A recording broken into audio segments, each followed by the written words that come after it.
El martes pasado se inició una nueva estación climática. Inició el invierno. El invierno es una época asociada generalmente con la soledad, debido a las condiciones climáticas extremas de esta estación. Al contrario de la primavera, el invierno se caracteriza por tener días más cortos, noches más largas. Se caracteriza por ser la época más fría del año y por también ser un tiempo de muchas precipitaciones. Según la mitología griega, el invierno se produce en la tierra debido a la tristeza de la diosa Deméter, que es la diosa de la naturaleza. Esto es debido a que Hades, el dios del inframundo, raptó a su hija Perséfone. Así que, al ser raptada, se entristece.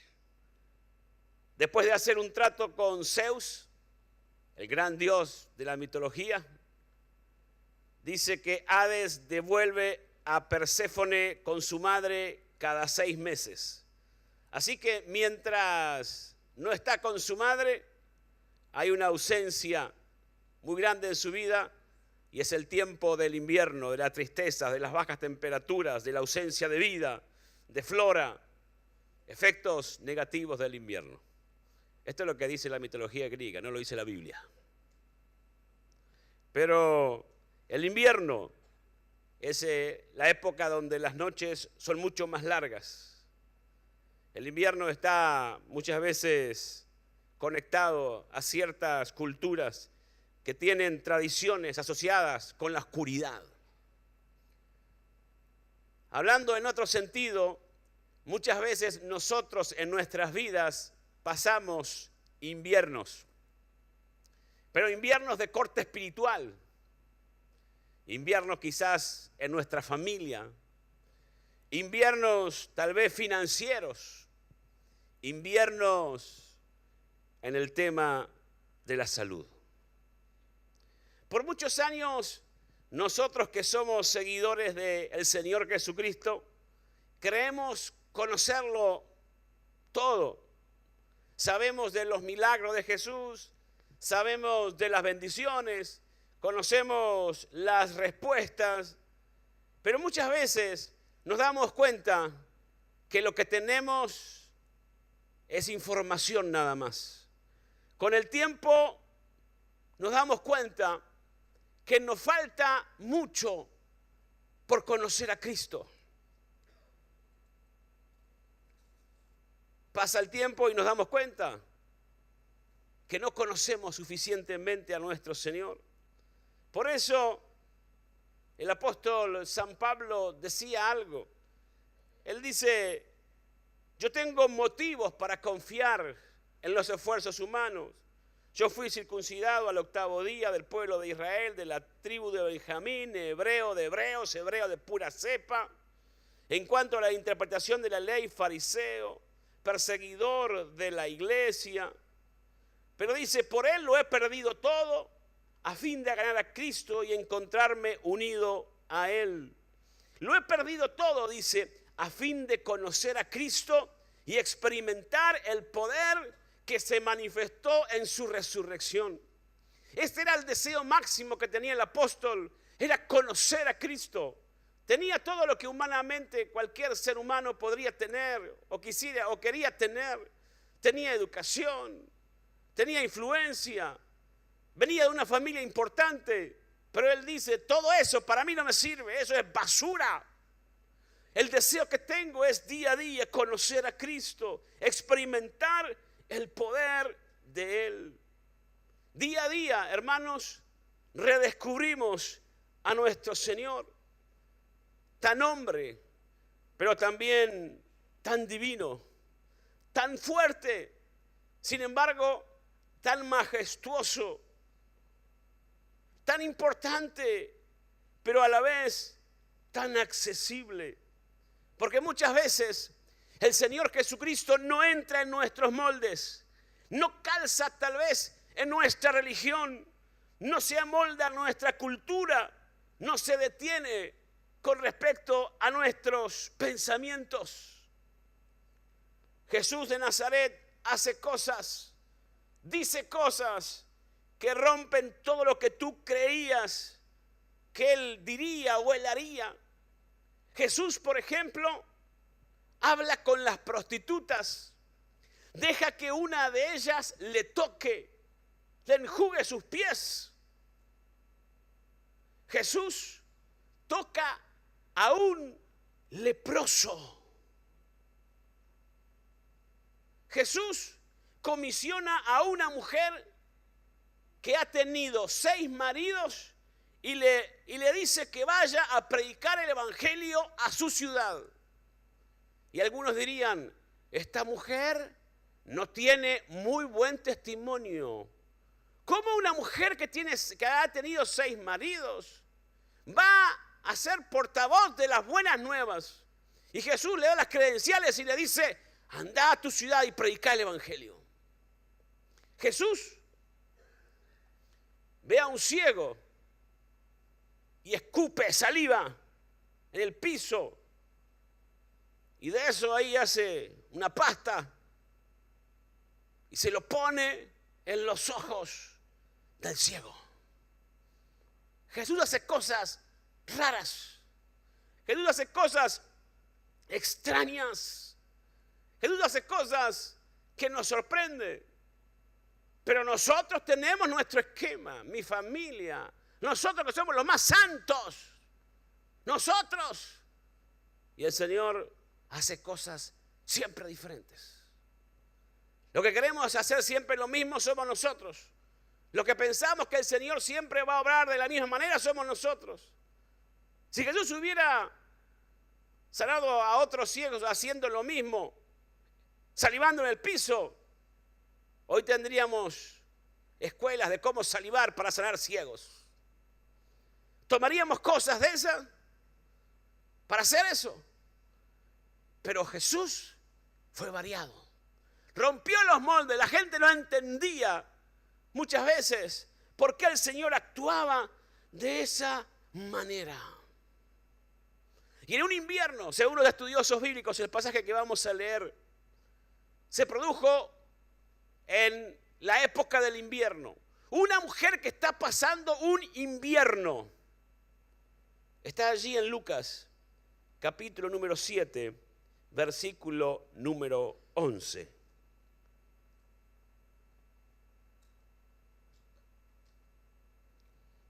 Lucas 7:11 dice, aconteció después que él iba a la ciudad que se llama Naín, e iban con él muchos de sus discípulos y una gran multitud. Cuando llegó cerca de la puerta de la ciudad, he aquí que llevaban a enterrar a un difunto hijo único de su madre, la cual era viuda, y había con ella mucha gente de la ciudad. Y cuando el Señor la vio, se compadeció de ella y le dijo, no llores. Y acercándose, tocó el féretro, y los que lo llevaban se detuvieron, y dijo, joven, a ti te digo, levántate. Entonces se incorporó el que había muerto y comenzó a hablar, y lo dio a su madre. Y todos tuvieron miedo y glorificaban a Dios diciendo, un gran profeta se ha levantado entre nosotros, y Dios ha visitado su pueblo. Y se extendió la fama de él por toda Judea y por toda la región de alrededor. Dice la palabra aquí en este mensaje, en este pasaje, que hay una mujer que está pasando por un invierno difícil, un periodo de dolor, de soledad. Jesús se detiene por esta mujer. Jesús decide ir a la ciudad de Naín. Esta mujer tiene 3 situaciones que enfrentar. En primer lugar, un pasado de dolor. Su esposo murió. un presente sombrío, su hijo muere. Y un futuro incierto, un futuro incierto. La muerte la golpea 2 veces. La primera vez le quitó al esposo. Quitar al esposo significa quitar el sustento, el abrigo, la seguridad, la protección, el sentido de la vida. Se quedó sin su marido. Y ahora la segunda vez la muerte le arranca la semilla para el futuro, es decir, la proyección de sus sueños, el pasaporte para el mañana, los planes para el porvenir. Ella pensando, mi hijo un día se va a casar, me va a dar hijos, ya que me he quedado sola. Y el hijo que tiene muere, le arranca su hijo, que era lo único que ella poseía. Nos podemos imaginar a esta mujer con el corazón destrozado, con dolor. Dice la Biblia que salían de la ciudad para enterrar al muchacho. Y me imagino preguntas que ella tiene en su mente. ¿Por qué? ¿Por qué, Dios mío, me está pasando esto? ¿Por qué? ¿Por qué me sucede a mí? Yo que soy tan bueno. ¿Por qué? ¿Le has preguntado a Dios alguna vez por qué? ¿Por qué me pasa esto a mí, Señor? ¿Por qué tengo esta enfermedad? ¿Por qué estoy luchando con esta situación? Esta mujer representa a mucha gente que las circunstancias de la vida lo han golpeado. De repente, en un momento parecía muy estable, todo estar muy bien, pero de un momento hay un golpe, hay un sacudón, se viene todo abajo, la estantería se viene al piso y se le quita, pierde. Hay gente que ha perdido su hogar, ha perdido su esposo, su esposa, su trabajo, su profesión, un sueño, una esperanza, una familia. De repente sucede algo y lo que se creía seguro se pierde. A veces estamos acompañados por mucha gente. Hay mucha gente que tal vez no entiende nuestro dolor.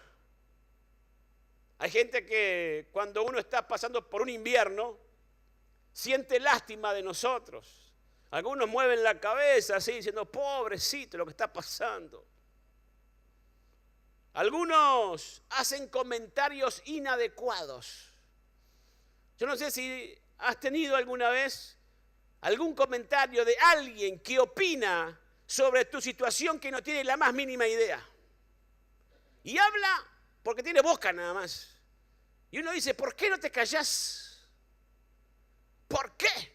¿Por qué opinás? La gente opina y dice, esta situación es por esto y por lo otro. ¿No será que vos estás mal? Y no saben el dolor. No saben lo que es enfrentar la oscuridad. No saben lo que son noches sin dormir. No saben lo que es tiempo de llorar. Ahora, Jesús decide ir a la ciudad de Naín. Él decide caminar y dice la Biblia que aconteció que iba a la ciudad. Jesús se acerca a la ciudad de Naín y él se acerca con un propósito. Él se acerca con propósito. Y hermanos, el Señor se acerca a nuestra vida siempre con propósito. Tu vida ha costado mucho. Tu vida vale mucho para que el Señor se arrepienta y vuelva atrás contigo. El Señor sigue golpeando. El Señor sigue acercándose. El Señor quiere tener un encuentro con nosotros. Él camina hacia ti. Él camina. Él camina. Él está viniendo. Se acerca a la ciudad de Naín. Muchos se sienten solos, rechazados, víctimas de alguna situación, olvidados. Hay algunos que dicen, a mí ya se me pasó el último tren de la vida. Ya no hay más, no viene más. Pero Jesús se acerca con ojos de amor, con ojos de misericordia. Y dice la palabra del Señor que se enfrentan estos dos grupos. Jesús, que viene con la gente cantando, levantando las manos, orando, exaltando a Dios. Y hay otro grupo que viene callado, llorando. Se enfrenta la vida y la muerte. Jesús está caminando y se acerca y dice la palabra del Señor que frente a tanto dolor, la Biblia dice que Jesús ve a la mujer, a la viuda, a la madre del chico y le dice: no llores, no llores.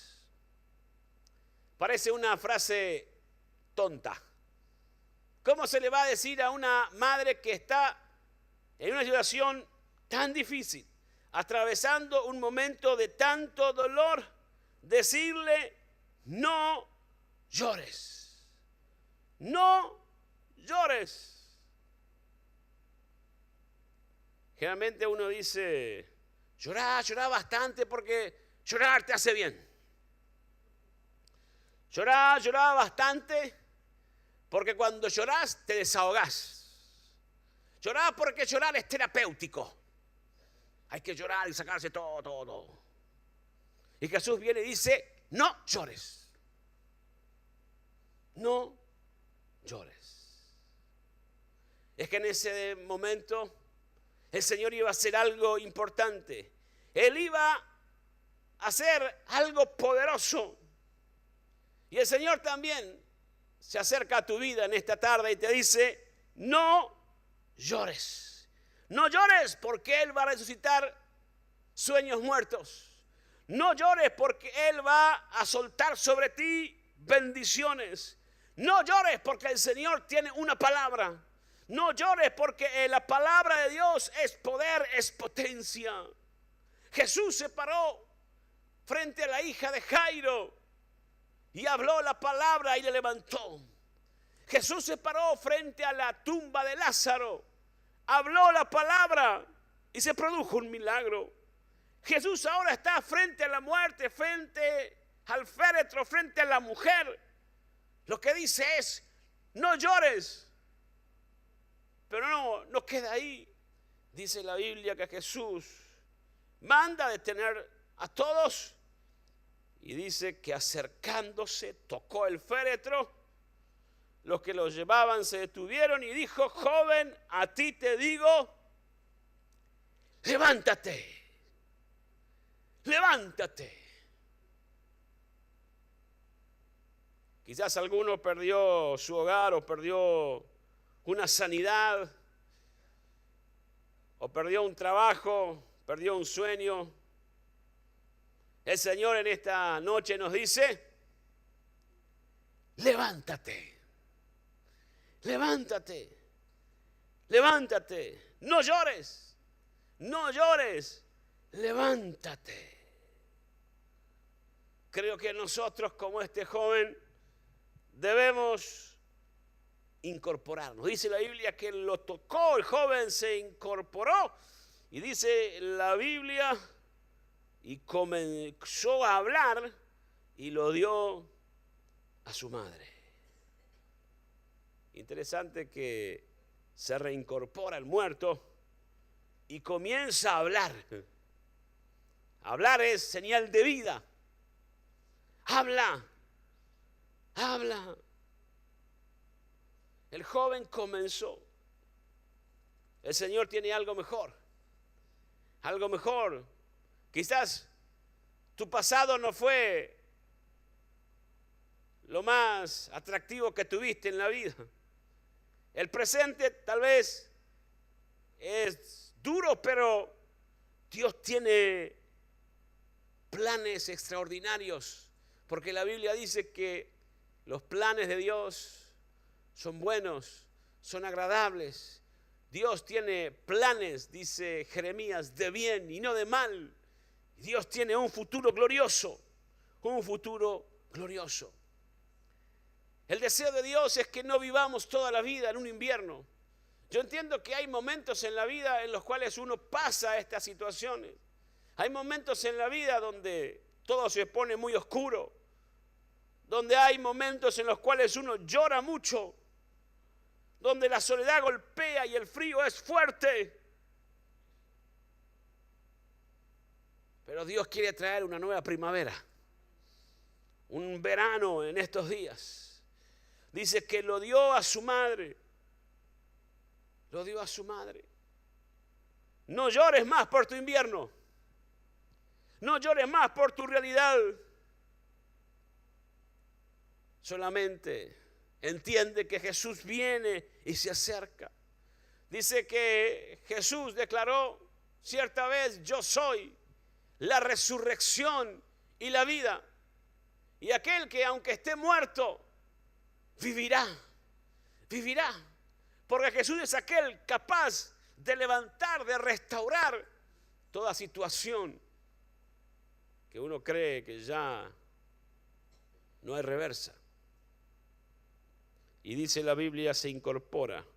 Y todos, dice, tuvieron miedo y glorificaban a Dios, diciendo: un gran profeta se ha levantado entre nosotros. Y todos tuvieron miedo. Imagínense, usted va a un velorio, o están ahí en medio de una situación como esta y el muerto se levanta. Miedo, miedo, la gente está con miedo. ¿Qué pasa? ¿Qué es esto? Pero no se quedan con miedo, sino dicen: se ha levantado entre nosotros un profeta y Dios ha visitado a su pueblo. ¿Cuántos desean una visitación del Señor? Yo necesito una visitación del Señor. Dios visitó el pueblo de Naín. Jesús visitó el pueblo de Naín. Jesús visita nuestras vidas en esta tarde. Jesús viene aquí, Jesús se acerca, Jesús está en medio de nosotros. Jesús visita. Y Jesús está interesado más que cualquiera en intervenir, en obrar, en hacer algo en tu vida. Y todos, dice, declaraban: Dios ha visitado a su pueblo. Dios ha visitado. Y el Señor quiere hacer eso. El Señor quiere también visitarnos. El Señor se acerca a nosotros. El Señor viene. El Señor hace algo. El Señor está dispuesto a intervenir.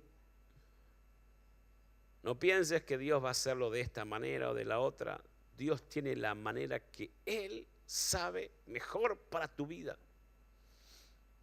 Dios va a romper muchas veces tus esquemas,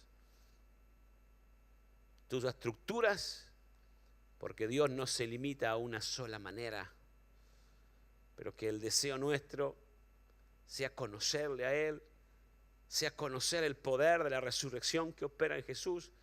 San Pablo decía: yo quiero conocer ese poder de resurrección.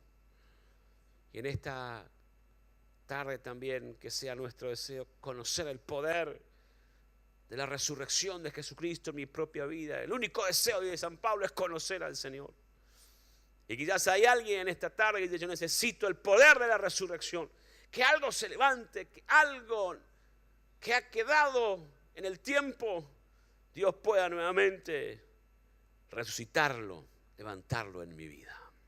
Señor, en esta tarde te queremos dar gracias a ti, Señor. Gracias por tu amor, Señor.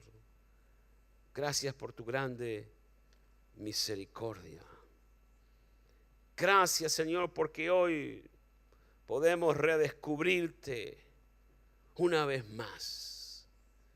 Un Dios que se acerca, un Dios accesible, un Dios que se identifica,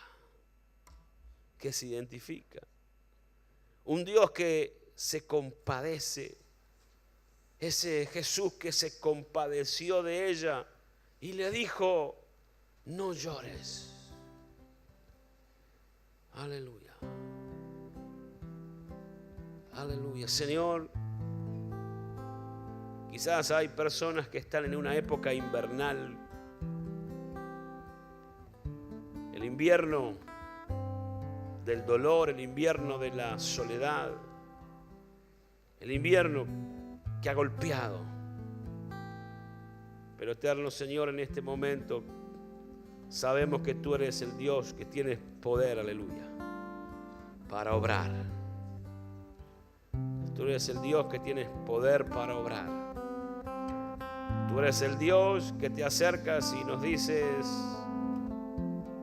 no llores, no llores. Porque Jesús va a tocar donde la muerte trajo angustias. Jesús va a tocar donde la muerte ha entrado. Él va a tocar en ti, en cosas que han estado muertas. Porque lo que necesitamos en esta hora es un toque de Jesús. Él habló y tocó. Él habló y tocó. Señor, tu palabra en esta noche ha sido hablada. Y tú eres aquel que tocas, tú eres aquel que transforma, Señor. Tú eres aquel que traes vida. Tú eres aquel que restauras, tú eres aquel que dices: levántate, levántate, levántate en el nombre de Jesús. Levántate. Él camina hacia ti. Él camina hacia ti, Él camina hacia ti. Es tiempo de regocijarse. Es tiempo de adorarle, es tiempo de honrar su nombre. Es tiempo de dejar de llorar y ver el obrar de nuestro Dios. Señor, visítanos en esta tarde. Visítanos en esta tarde, Señor. Aquí estamos tus hijos, Señor. Aquí estamos tus hijos, aquellos que esperamos, confiamos, dependemos plenamente en ti, eterno Dios. ¿Por qué no te pones de pie por un momento? Aleluya. Señor, tú estás aquí con tus hijos.